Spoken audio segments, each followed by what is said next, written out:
할렐루야. 가정의 달을 지나고 있는데 주님을 믿는 믿음으로 하루하루 더 행복한 가정 이루시기를 주님의 이름으로 축복합니다. 오늘 서로 인사 나누실 때 특별히 어르신들을 생각하면서 인사 나누시면 좋겠는데요, 주님께서 인도해 주시길 축복합니다. 그런 마음을 담아 인사 나누시기 바랍니다.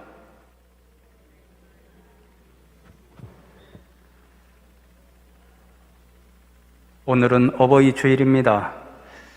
우리 성도님들이 다 부모님들께, 어르신들께 잘하고 있다는 이야기를 종종 듣는데요, 오늘 하루는 더 특별하게 하나님의 말씀대로 부모님을 공경하라 말씀하셨잖아요.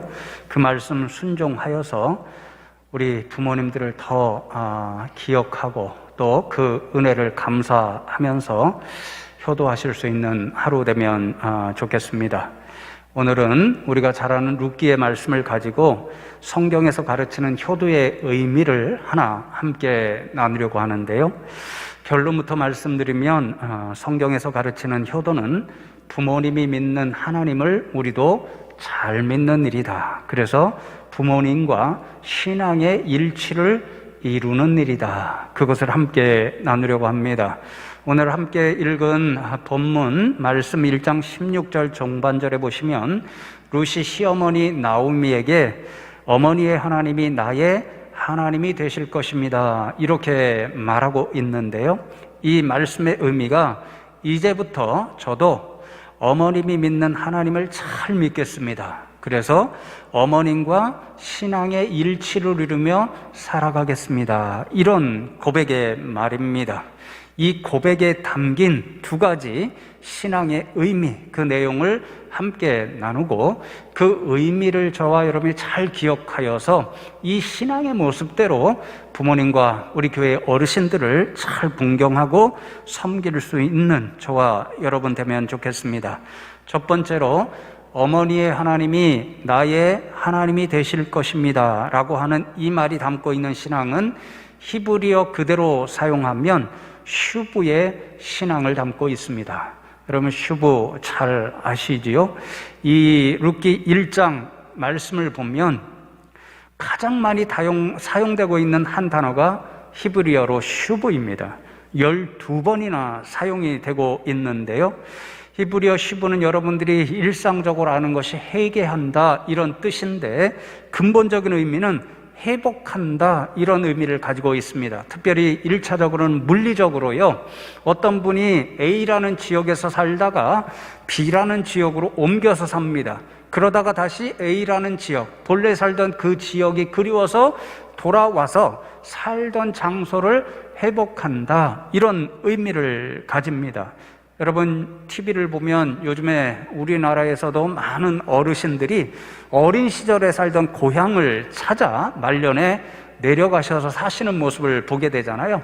바로 그러한 물리적 의미에서 본래 살던 그곳으로 돌아가 회복한다, 이런 의미를 가지는 동사가 슈브인데요, 오늘 1장 말씀에 쓰여있는 모든 12번의 이 말씀이 바로 그런 의미를 가지고 있는 슈브로 사용됩니다. 그래서 여러분 룻기 1장 1절에 보면 나오미가 본래 지금은 모압 지방에 살고 있습니다. 그런데 본래는 유다 땅 베들레헴에 살았던 여인입니다. 그런데 그 베들레헴에 큰 흉년이 들어서 먹을 것이 없으니까 모압 지방은 비옥한 땅을 가지고 있다고 합니다. 그러니까 농사가 상대적으로 잘 되겠죠. 그래서 남편 엘리멜렉 또 두 아들 말론과 기럯까지 데리고 베들레헴에서 모압 지방으로 옮겨가서 살게 되었습니다. 그곳에서 말론과 기럯 두 아들은 각각 모압의 여인 룻과 오르바를 아내로 맞이하게 됩니다. 그렇게 일가족이 10년 정도를 모압 지방에서 살았는데 그곳에서 나오미의 남편 엘리멜렉도 일찍 죽고 또 룻과 오르바의 남편 말론과 기럯도 죽어서 남편을 잃은 세 여인만이 남게 됩니다. 그러자 나오미는 모압 지방을 이제 떠나서 자신이 본래 살고 있던 유다 땅 베들레헴으로 돌아갈 것을 결단합니다. 바로 이 과정에서 나오미와 두 며느리 룻과 오르바 사이의 대화가 이어지는데 가장 많이 사용되는 단어가 슈브, 돌아가다 혹은 돌아오다 라는 말로 번역된 단어입니다. 여러분, 가장 먼저 나타나는 것이 6절부터 시작되는데요, 6절로부터 8절 전반절을 보시면 좋겠습니다. 그 여인이 나오미죠, 모압 지방에서 여호와께서 자기 백성을 돌보시사 그들에게 양식을 주셨다함을 듣고 이에 두 며느리와 함께 일어나 모압 지방에서 돌아오려 하여 있던 곳에서 나오고 두 며느리도 그와 함께 하여 유다 땅으로 돌아오려고 길을 가다가 나오미가 두 며느리에게 이르되 너희는 각기 너희 어머니의 집으로 돌아가라, 그렇게 말씀합니다. 이 구절들에 보면 지금 세 여인의 동작 그리고 이어지는 대화, 모든 중심 단어가 슈브, 돌아가다, 돌아오다, 이 말에 있는 것을 보게 됩니다. 근데 이 세 절을 보시면요, 이 슈브의 방향이 두 가지입니다. 첫 번째 방향은 모압 지방에서 떠나 베들레헴으로 돌아가는 방향입니다. 나오미에게는 고향으로 되돌아가는 일입니다. 그런데 본래 모압 땅이 고향인 룻과 오르바에게는 고향을 떠나 타향 땅으로 가는 일입니다. 두 번째 방향은 지금 룻과 오르바가 시어머니 나오미를 따라 베들레헴 땅으로 가고 있지요. 그곳에서 돌이켜서 모압 땅으로 다시 돌아가는 것이 슈브, 두 번째 방향입니다. 시어머니 나오미는 두 며느리 룻과 오르바에게 그것을 요구합니다. 나를 따라서 유다 땅으로 가지 말고 나를 따라가던 이 길에서 돌아서서 너희의 고향 모압 지방으로 돌아가라, 이렇게 이야기하죠. 둘째 며느리 오르바는 시어머니의 말대로 자신의 고향 모압 땅으로 돌아갑니다. 그러나 룻은 모압 땅으로 돌아가지 않고 어머니고 돌아가고 있는 베들레헴으로 가겠다고 이야기하고 끝까지 따라갑니다. 여기서 우리가 중요한 사실 하나를 알아야 하는데요, 슈브, 돌아가고 돌아오는 일, 이것은 오늘 말씀에 있는 것처럼 단순히 물리적인 공간 이동, 공간의 회복을 의미하는 일에 그치지 않는다는 것입니다. 우리가 잘 알고 있는 것처럼 이 슈브에는 굉장히 중요한 영적인 의미, 영적으로 돌아가는 것, 하나님으로부터 떠났다가 하나님께로 다시 돌아가는 그 일을 뜻한다는 거죠. 그래서 여러분, 1장에 기록된 이 슈브에서 가장 중요한 의미가 15절에 기록되어 있습니다. 15절 말씀을 보시면 나오미가 또 이르되 보라, 내 동서는 그의 백성과 그의 신들에게로 돌아가나니 너도 너의 동서를 따라 돌아가라 하니, 그렇게 말씀합니다. 둘째 며느리 오르바는 시어머니 나오미의 말을 듣고 유다 땅으로 가던 길에서 돌아서서 자신의 고향 모압 땅으로 돌아갔습니다. 그런데 그 돌아가는 행위 끝에 어떤 말이 덧붙여지고 있습니까? 그의 신들에게로 돌아갔다, 이 말이 덧붙여져 있습니다. 여러분, 당시의 상황은 이것이 너무도 자연스러운 일입니다. 오르바가 모압 땅으로 돌아간다는 것은 단순히 모압 사람들과 함께 살러 돌아갔다는 의미뿐만 아니라 지금 모압 사람들이 섬기는 그 신들에게로 돌아가서 그 신을 섬기며 산다 하는 의미를 가지는 것입니다. 당시의 모압 사람들은 그모스라고 하는 우상을 섬겼습니다. 아주 끔찍합니다. 왜냐하면 여러분들이 잘 알고 있는 몰록 있잖아요. 암몬 사람들이 섬기던 우상이었는데 이 그모스도 몰록과 마찬가지로 살아있는 자녀를 제물로 바칠 것을 요구했습니다. 하나님이 가장 가증스럽게 여기시던 일을 요구하는 우상이 바로 그모스 신이었고, 오르바는 그만 그모스 신에게로 돌아가는 그런 여인이 되어버린 겁니다. 그러니 사랑하는 성도 여러분, 어머니의 하나님이 나의 하나님이 되실 것입니다라고 하는 이 룻의 고백에는 무슨 뜻이 담겨 있냐면요, 어머니, 이제 더 이상 저는 모압의 신 그모스를 섬기는 그런 우상 숭배자로 살아가지 않겠습니다. 저도 어머니가 섬기는 하나님께 슈브, 우상 숭배자로 살아가던 모든 일을 돌이키고 회개하여 하나님께로 돌아가서 하나님만 믿고 섬기는 하나님의 자녀로 살아가겠습니다. 이 뜻을 담고 있는 말씀이었습니다. 이 슈브의 신앙, 더 이상 우상 숭배자가 되지 않고 어머님처럼 하나님을 섬기는 신앙으로 어머니와 함께하겠다는 신앙, 이것이 룻이 시어머니 나오미에게 보여준 믿음의 사람으로서 보여준 효도의 모습이었습니다. 여러분, 이 말씀의 기초에서 제가 우리 성도님들에게 여쭙고 싶습니다. 이 자리에는 부모님인 동시에 자녀 되시는 분들이 많이 있는데요, 한 번은 부모님의 심정으로, 한 번은 자녀된 심정으로 스스로 답해 보시기 바랍니다. 여러분은 부모로서 여러분의 자녀들에게 무엇을 가장 바라고 계십니까? 돈을 많이 버는 일인가요? 세상에서 유명한 사람이 되는 일인가요? 높은 권세의 자리에 올라가는 일인가요? 자녀들이 잘 되라고 때때로 그런 것들 바라실 수 있습니다. 그러나 믿음의 부모로서 여러분들은 그것이 제일의 소망이 아니라 여러분의 자녀들이 다 하나님을 믿는 것, 여러분들이 믿고 있는 하나님을 그들도 믿고 구원받고 하나님의 백성이 되는 것, 이것을 가장 소망하고 계시지요?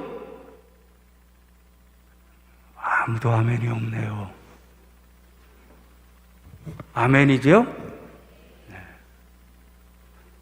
그러면 이제 자녀된 심정으로 대답해 보시기 바랍니다. 여러분의 부모님 되신 분들이 모두 자녀들이 하나님을 믿고 구원을 받는 것을 가장 큰 소원으로 여기신다라고 아멘으로 대답하셨습니다. 그러면 자녀된 여러분은 여러분의 부모님이 여러분이 어떠할 때 가장 속이 상하실까요? 돈을 못 벌을 때일까요? 때때로 그런 일도 속상한 일이 될 것입니다. 그러나 여러분의 부모님이 가장 속이 상하는 때는 여러분이 부모님처럼 하나님을 믿지 아니할 때입니다. 하나님을 믿지 아니하면 혹시 여러분의 영혼이 하나님의 진노의 대상이 되지 않을까, 그 생각할 때마다 염려되고 속이 상해서 잠을 제대로 주무시지 못하십니다. 그러므로 여러분들이 믿음의 사람으로서 부모님께 가장 효도할 수 있는 일은 부모님이 믿는 하나님을 여러분도 잘 믿어서 여러분도 함께 구원받고 함께 하나님의 백성들이 되는 것, 이것이 가장 부모님의 마음을 편안하게 해드리는 영적인 효도의 방법입니다. 그런 분들 다 되시면 좋겠습니다. 여러분, 제가 오래전에 부교육자로 사역하던 교회가 재직만 1000명이 넘는 큰 교회였습니다. 그곳에서 몇 년을 사역하면서 제가 그 교회의 한 가지 특징적인 모습을 알게 되었습니다. 몇몇 가게가 있는데요, 3, 4대가 함께 그 교회에서 신앙생활을 하고 있습니다. 할아버지, 할머니가 연영상으로 제일 위에 계시죠. 그분들의 관련 가족을 이렇게 헤아리다 보면 우리가 종종 그렇게 이야기하죠. 고구마 줄기처럼 딸려 나온다. 감자 줄기처럼 이렇게 딸려 나오는 거죠. 할아버지, 할머님의 가계도를 조사하다 보면 20명, 30명 되는 그러한 가족들이 그 교회에서 다 함께 신앙생활을 하고 있습니다. 그 주일이 되면 어떤 날이냐면요, 온 가족이 하나님 앞에 나와서 함께 예배하는 날입니다. 그 예배가 끝나고 나면 교회 곳곳에 그 가족들이 전체 다 앉아서 왁작지껄 기쁨으로 이야기하는 것을 보게 됩니다. 그런 가정들을 통해서 장로님이 세워지고 권사님이 세워지고 교회 일꾼이 세워지잖아요. 다 축제 분위기 같은 그런 가족들의 모습을 아직도 제가 생생하게 기억합니다. 할아버지와 할머니의 하나님이 아빠와 엄마의 하나님이 되고, 아빠와 엄마의 하나님이 아들과 딸의 하나님이 되고, 그 신앙의 유산이 계속해서 그 교회를 통해 이어지는 거죠.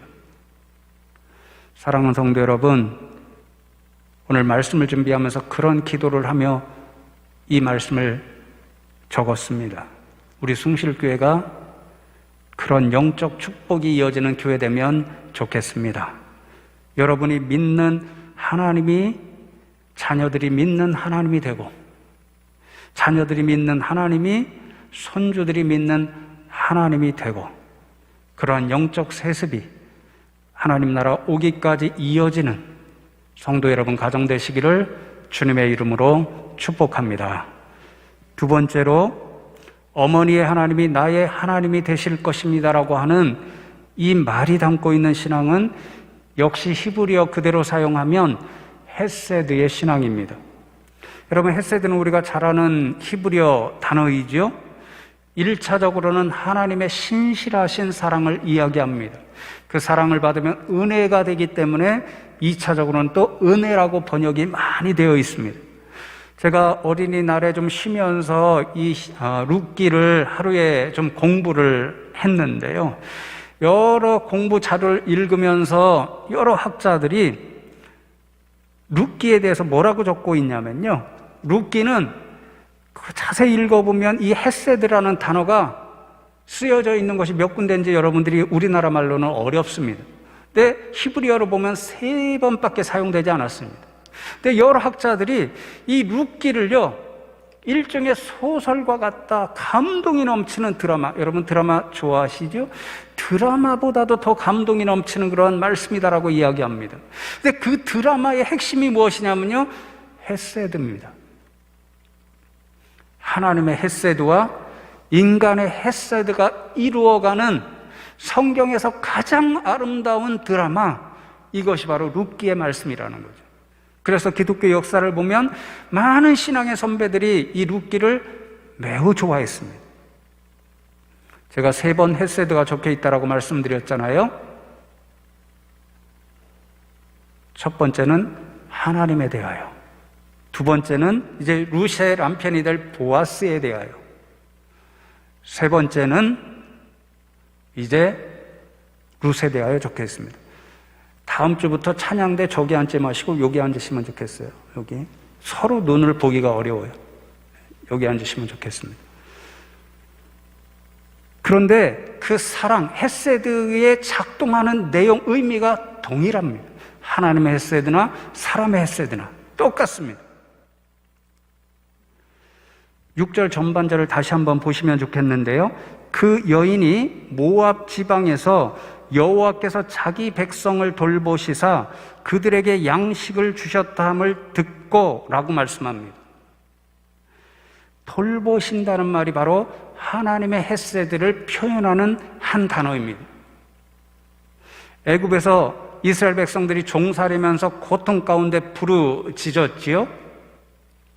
하나님, 저희들의 고통을 돌아보시고 좀 구원해 주십시오. 그렇게 부르짖었을 때 하나님께서 돌아보시는 일로부터 그들을 건져내시는 구원의 역사가 시작이 됩니다. 바로 그 말하고 똑같습니다. 여러분, 베들레헴에 본래 흉년이 들었습니다.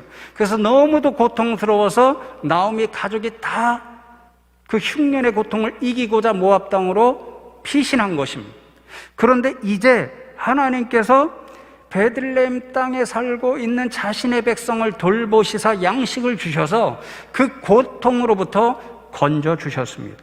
이것이 하나님의 헤세드가 작용하는 방식입니다. 하나님의 사랑, 은혜가 나타나면 고통 중에 있는 백성들이 하나님의 은혜와 사랑으로, 하나님의 헤세드로 구원을 받는 일이 나타나는 거죠. 이 하나님의 헤세드를 그대로 닮아서 사람들에게 베풀어주고 있는 주인공이 보아스와 룻입니다. 여러분 2장 20절 말씀을 보시면 나오미가 자기 며느리에게 이르되 그가 여호와로부터 복받기를 원하노라. 그가 살아있는 자와 죽은 자에게 은혜 베풀기를 그치지 아니하도다 하고, 나오미가 또 그에게 이르되 그 사람은 우리와 가까우니 우리 기업을 물을 자 중에 하나이니라 하니라. 그렇게 말씀합니다. 나오미가 보아스에 대하여 이야기하는데 한마디로 보아스는 은혜 베풀기를 그치지 아니하는 사람이다, 이렇게 이야기합니다.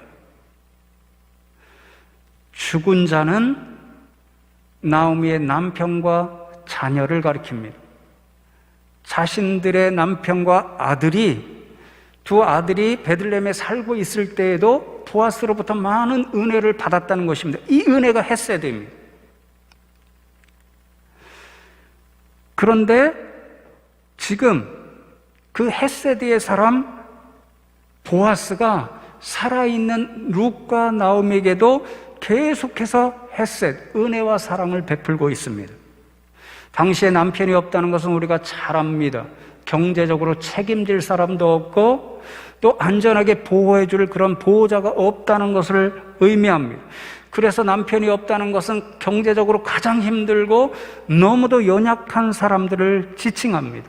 그래서 하나님께서도 성경 말씀을 보면 가장 어려운 사람, 연약한 사람, 가난하고 힘든 사람을 돌보시라고 할 때 항상 홀로단 여인을 포함시키셨습니다. 그렇게 가난하고 연약한 룻이 어떻게 베들레헴 땅에서 지금 살아가고 있냐면요, 보아스의 헤세드가 있었기 때문입니다. 이제 룻이 자신의 보리밭에서 보리 이삭을 주어서 어머니 나오미를 공양하잖아요. 그 이야기를 듣고 자신의 종들에게 일부러 이삭을 더 남겨두라고 합니다. 그 이삭을 룻이 주워가게 하는 거죠. 그리고는 홀로 된 여인이 그렇게 혼자 나와서 보리 이삭을 주울 때 주변의 사람들로부터 멸시를 당하고 그럴까봐 그런 일이 일어나지 않도록 조치해 줍니다. 그리고 마지막 순간에는 스스로 기업 물을 자, 우리가 잘 알잖아요. 어떤 가정이 남편이 없습니다. 그러면 부양할 가족 책임을 질 사람이 없잖아요. 그 모든 것을 책임져 주는 사람, 생계와 안전과 다음 세대를 책임져 주는 사람, 그런 은혜를 베풀어 줍니다. 이런 보아스의 헤세드를 통해서 룻과 나오미가 지금 엄청난 고난 가운데 세상을 이겨낼 힘과 용기를 얻습니다. 여러분 이제 3장 10절을 보시면요, 그가 이르되 내 딸아 여호와께서 내게 복 주시기를 원하노라. 내가 가난하건 부하건 젊은 자를 따르지 아니하였으니 내가 베푼 인애가 처음보다 나중이 더하도다. 그렇게 말씀합니다. 보아스가 지금 룻에게 말하는 장면인데요, 룻을 가리켜서 인애의 사람이다, 그렇게 한마디로 이야기합니다. 인애가 사랑이잖아요. 헤세드의 사람이다, 이렇게 이야기합니다. 처음 베푼 인애가 있고 나중에 지금 이제 시작되는 인애가 있는데 나중에 것이 처음 거보다 더 크다, 그렇게 이야기합니다. 처음에 베푼 인애는 나오미를 따라서 어머니의 하나님을 나의 하나님으로 믿겠습니다, 그렇게 결단하고 베들레헴에 온 그 순간부터 시작되는 어머니를 공경하는 룻의 모습입니다. 어려우니까 남의 추수하는 보리밭에 가서 보리 이삭을 하루 종일 주워다가 어머니를 극진히 공경하는 거죠. 단순히 경제적으로 책임지는 것이 아니라 홀로 된 어머님이니까, 힘이 없고 나약한 분이니까 안전까지 나약한 여인의 몸으로 책임지며 살아가는 것입니다. 그것이 처음에 어머님께 베풀어진 헤세드의 모습입니다. 그런데 지금보다 더 큰 인애의 일을 지금부터 시작한다라고 이야기하죠. 여러분 사실 룻은 젊은 여인이었습니다. 그러니까 그녀가 원했다면 오르바처럼 시어머니 나오미의 말을 듣고 모압 땅으로 돌아가서 새로운 남편을 얻어 경제적으로나 또는 안전상으로나 지켜줄 가정을 이룰 수 있었습니다. 아마 어쩌면 이 베들레헴 땅에서도 자신을 좋다 하는 어떤 사람을 만날 수 있어서 그런 가정을 이룰 수도 있었을 것입니다. 그런데 그렇게 되면 시어머니 나오미, 자신이 유일한 경제적으로 안전적으로 지켜드리는 보호자인데 그 보호자 역할을 하는 사람이 이제 나오미에게 남겨져 있지를 않습니다. 그러니까 룻은 시어머니 나오미의 말에 순종해서 나오미의 집안의 기업을 물을 자, 나이가 많았던 보아스의 아내가 되겠다고 작정합니다. 여러분, 이 일은 당시 풍습으로 생각하면 나오미에게 엄청나게 중요한 일이었습니다. 만일 룻이 보아스와 결혼하여 아들을 낳잖아요. 그 자녀는 나오미의 아들이나 마찬가지의 존재가 됩니다. 그 아들이 이제 보아스의 기업을 물려받게 되잖아요. 그 역시 나오미의 기업에 속하는 것이나 마찬가지 일이 됩니다. 그러면 어떤 일이 일어나나요? 여러분, 당시 상황으로 제가 말씀드렸죠. 나오미에게 지금 가장 불쌍한 일은 그 가게를 이어가고 기업을 이어갈 남편도 없고 아들도 없다는 사실입니다. 가게의 역사가 이제 종결될 위험에 처해 있습니다. 여러분, 이것이 우리나라도 그렇잖아요. 가문의 역사를 이어가는 것이 너무도 중요한 때가 있었잖아요. 조선시대가 그랬잖아요. 이 당시에도 그랬습니다. 나오미에게 가장 중요한 일은 자신의 가게의 역사를 이루어가는 일인데 그게 지금 종결되고 끝이 날 상황에 있습니다. 그런데 이제 보아스와 룻이 결혼하잖아요. 그러면 이 모든 것이 회복되는 것입니다. 세상에서 사라질 수도 있는 한 가게의 역사가 다시 이어지는 것입니다. 이것이 룻이 나오미에게 베푼 더 큰 은혜, 큰 헤세드였고, 이 헤세드를 통해서 나오미에게 가장 중요한 일이 온전히 회복되는 거죠. 여러분, 가만히 생각해 보시면요, 우리 부모님들은 지금 나오미와 유사한 상황에 다 처해 계십니다. 저와 여러분, 자녀들을 위해서 자신들이 주실 수 있는 모든 헤세드, 사랑과 은혜를 베풀어 주신 분들입니다. 그런데 이제는 연세가 많이 드셔서 육신의 기운도 점점 빠져가시고 어쩌면 대부분 경제적 여유도 없으신 분들입니다. 누군가의 헤세드가 필요하신 분들, 그 헤세드 없이는 살아가시기 매우 어려운 분들, 그분들이 연로하신 우리의 부모님들입니다. 누가 그런 부모님께 헤세드를 베풀어 드릴 수 있을까요? 바로 성도 여러분들입니다. 그러니 사랑하는 성도 여러분, 여러분 잘하고 계시다고 소리 들었는데 조금 더 자주 찾아뵙고 힘과 용기를 드릴 수 있는 그런 자녀들 되시면 좋겠습니다. 자주 찾아뵐 수 없으면 전화를 조금 더 자주 드리시면 좋겠습니다. 부모님들 좋아하시는 음식 조금 더 사드릴 수 있으면 좋겠습니다. 그리고 하실 수 있으면 용돈도 좀 더 자주 드리면 좋겠습니다. 여러분의 헤세드로 우리 부모님이 큰 위로를 받으시면 그것을 하나님께서 보시고 기뻐해 주시고 또 여러분의 믿음의 사람으로서 해드릴 수 있는 가장 큰 효도의 일이라는 것을 기억하시면 좋겠습니다. 이제 말씀을 맺겠습니다. 제가 룻기를 새롭게 공부하고 준비하면서 제일 은혜를 받은 구절 중에 한 구절이 3장 11절입니다. 이렇게 말씀하지요. 그리고 이제 내 딸아 두려워하지 말라. 내가 내 말대로 내게 다 행하리라. 내가 현숙한 여자인 줄을 나의 성읍 백성이 다 아느니라. 그렇게 말씀합니다. 여러분들에게 룻이 어떤 여인입니까? 이렇게 물으면요, 다 대답하시는 말씀이 10중 8구 다윗의 할머니가 되신 분입니다. 이렇게 기억하고 대답하실 가능성이 많습니다. 다 다윗이라고 하는 너무 위대한 인물 중심으로, 어쩌면 남성 중심으로 이 룻기를 읽고 있는 거죠. 그런데 오늘 말씀해 보면 보아스 스스로도 그렇고 그 베들레헴의 땅에 살아가는 모든 주민들도 그렇고 룻을 다윗의 할머니입니다 이렇게 기억하는 것이 아니라 현숙한 여인이었다 이렇게 기억합니다.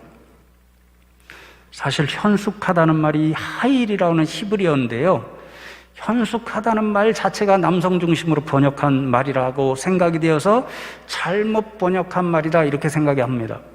왜냐하면 이 하일이라고 하는 단어는 본래 전쟁에서 승리한 영웅 혹은 다윗 왕과 같은 그런 큰 영향력을 행사하는 지도자 혹은 부자이어서 사람들에게 선한 영향력을 행사하고 있는 유력한 사람, 그래서 본문에서는 룻과 더불어 보아스를 하일의 사람이라고 이야기합니다. 그리고 마지막으로 하나님을 참으로 경외하여 모범이 되는 사람, 이 사람에게 붙여지는 말이 하일이라는 이 히브리어 단어입니다. 그런데 어떤 사람을 하일의 사람이라고 이야기할 때는 그 밑바탕에 가장 중요한 마음이 포함되어 있습니다. 당신이 영웅이기 때문에, 지도자이기 때문에, 유력한 사람이기 때문에, 하나님을 모범적으로 경외하는 분이기 때문에 나는 당신을 존경합니다, 당신을 칭찬합니다, 이 의미가 담겨 있는 거죠. 그러니까 여러분, 보아스와 베들레헴 사람들이 룻을 가리켜서 하일의 사람이라고 불렀다는 것은 당신은 진짜 존경할 만한 사람입니다, 당신은 진짜 칭찬받아 마땅한 사람입니다, 이런 인정의 표현이었습니다. 성도 여러분, 이게 정말 기적이에요. 일어날 수 없는 일이 지금 일어나고 있는 것입니다. 왜냐하면요, 룻은 어떤 여인이었나요? 이방의 여인이었습니다. 모압 사람이었습니다. 성경에 보면, 특별히 신명기 말씀에 보면 이제 하나님께서 애굽에서 이스라엘 백성을 건져주시고 광야길로 인도해 가시잖아요. 근데 좀 더 나은 길, 지름길이 모압을 통과해 가는 길이었습니다. 근데 모압 사람들이 그것을 거부합니다. 그래서 하나님께서 앞으로 모압 사람들과는 절대로 상종하지 말라, 그렇게 저주의 말씀을 하십니다. 룻이 그 여인이었습니다. 모압 여인이었기 때문에 하나님의 말씀에 따르면 이방 사람이라 상종하지 못할 여인입니다. 그리고 남편이 없습니다. 무시당하고 멸시당할 수 있는 여인입니다. 그런데 어떻게 이렇게 하일, 존경받고 칭찬받는 여인이 될 수 있었던 것입니까? 딱 하나죠. 어머니의 하나님이 나의 하나님이 되실 것입니다, 하나님을 참으로 경외하는 인생이었기 때문에 그런 칭찬과 인정을 받은 거죠. 어머니의 하나님이 나의 하나님이 되실 것입니다. 슈브의 신앙, 우상 숭배자가 아니라 하나님께로 돌아가서 철저히 하나님을 믿는 신앙으로, 헤세드, 하나님이 보여주신 그 사랑으로 어머님을 지극히 공경하고 섬겼기 때문에, 그 사실이 모든 사람들로부터 인정받았기 때문에 당신은 하일의 사람, 정말 존경하고 칭찬할 만한 사람입니다. 그런 인정을 받았습니다. 사랑하는 성도 여러분, 다 이런 분들 되시면 좋겠습니다. 슈브의 신앙과 헤세드의 신앙으로 여러분을 아는 모든 분들로부터 저분은 진짜 하일의 사람, 존경받고 칭찬받는 분들 다 되시기를 주님의 이름으로 축복합니다.